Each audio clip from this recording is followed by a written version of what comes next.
Welcome to Freerider. This morning we are back where it all first began, Perth Harley-Davidson. Now you saw all the exceptional work they did on my Road Glide special last season. This place is my home dealer for a very good reason. Check it out. Huge floor space for new and used bikes, wicked gear and merch selection, full service and custom workshop, super friendly staff, and an on-site cafe, InnoLab, cranking out really good food and coffees. Now, I was actually born in Perth, so I know a lot of fantastic rides in this area, but today we're heading coastal. And because Perth Harley has always treated me like a king, it's only fitting we're on this, the Road King Special.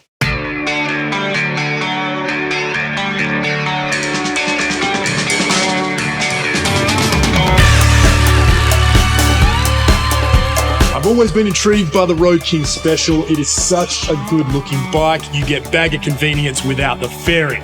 Business in the front, party in the back. I always think it's quite cool when people make assumptions about something based on the way it looks, and then it turns out to be completely different. A little like today's guest, Michael Crafter. Mike is a singer-songwriter and entertainment manager who got his start as the lead vocalist for I Killed the Prom Queen. And now Michael runs a bunch of businesses in Perth, including Against the Grain Tattoo Studio. And that is where we are heading today to meet up with Michael and have a chat. We're going to go from Perth Harley-Davidson all the way to the coastline and down to Scarborough. And if you want to try out today's ride, as always, it is available in the H-D app on your smartphone. Now, I'm not on a totally stock Road King. This one has a custom cam, pipe and risers instead of the stock Mini Apes. But you don't really need to do anything to make this your dream bike. The riding position is awesome. The 114 M8 engine packs a great punch. It's very nimble. And you get the convenience of a bagger without the fairing in front. So you can really feel the open road. Hot rod style with bagger convenience. It's a really rad bike. Perth has the best weather for riding, and as you're cruising down the coastline, there is cafes everywhere. There's the beach, there's beautiful roads, and as we come down past Trig, we're going to loop back around and head to Scarborough and meet up with Michael.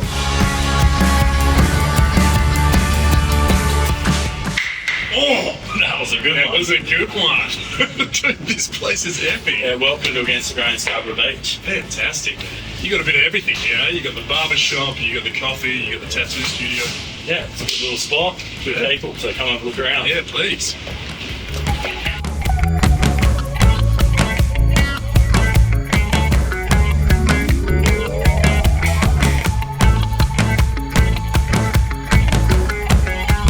Michael. How you going? Good, man. Yeah. How you doing? Good, very good. Dude, so great to see you. Yeah. What a shop, dude. This spot is amazing. I started this shop 3 or 4 years ago, and when I started tattoo shops, I always thought I needed to be in Scarborough because when I was first coming over here with music, Scarborough was always the place to go down the beach, spend time with your mates and stuff when you're on tour. Not a bad spot to get a tattoo. Yeah, not a bad spot. And then definitely don't go for a swim after. I've done that before, and I've got plenty of faded tattoos probably because of it. Against the Grain is one of how many shops you have? So there's 3 of Against the Grains. Great spot, great view, great place to ride. Like, yeah, exactly. And on the weekends and stuff, like there's just people riding down the highway all weekend.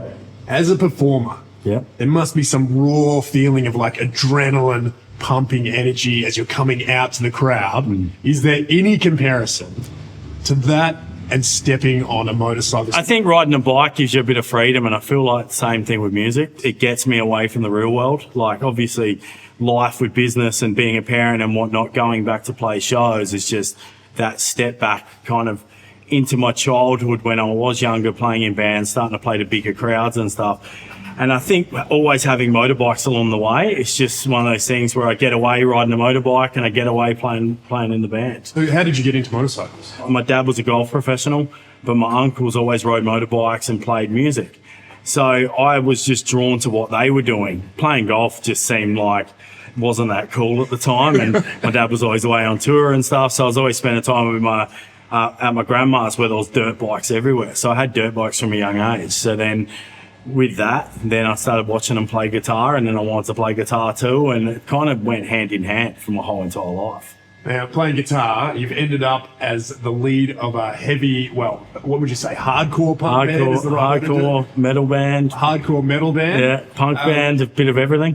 What is that experience like? Well, when I was a kid, I knew I couldn't play guitar that well, so I ended up going, well, I'll just sing. My friend one day in class turns around and goes, do you want to sing in a band? I was like, sure, it can't be that hard. And then it kind of changed my entire life. Yeah. And I like to think that the music side of things got me to be here as well, because it kind of everything was a stepping stone. And yeah, I met so many people on the way, and I was always in tattoo shops and stuff. So I was always like, well, maybe after music I could do something like that. All right, 120 years for Harley-Davidson this year. If you had your choice across the range, what bike do you think has had the most impact on you, whether it's the breakout you've had built here, or was there one bike that you just thought was like, that was a thing that really drew you towards Harley? I just think Softails in general. Like when it was kind of like, I'd started off when I was young and bought a Sportster.